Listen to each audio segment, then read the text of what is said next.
আজ তো স্বাধীনতা দিবস।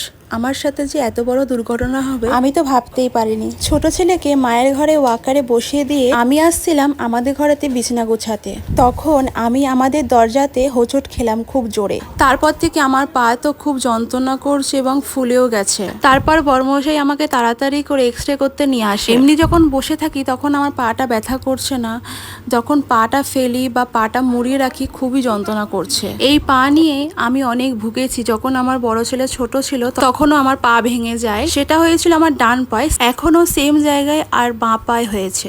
আজ পাটা এমনি হতে আমার ডান পায়ের কথা খুব মনে পড়ে গেল।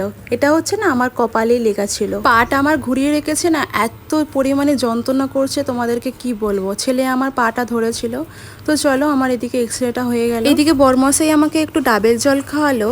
আসলে কি বলো তো, আমার শরীরে যদি কিছু হয় সেটাকে আমি সিরিয়াস একদমই নিই না। শুধু একটাই ভাবি যে আমার ছেলে দুটোকে আমাকে দেখতেই হবে, তার জন্য আমাকে উঠে দাঁড়াতে হয়। ভাবলে তো অনেক কিছুই, কিন্তু না ভাবলে কিছুই ওটা মাথায় আসে না। শরীরে যতই কষ্ট হোক না কেন ওদের সাথে আমাকে হাসি মুখেই থাকতে হয়।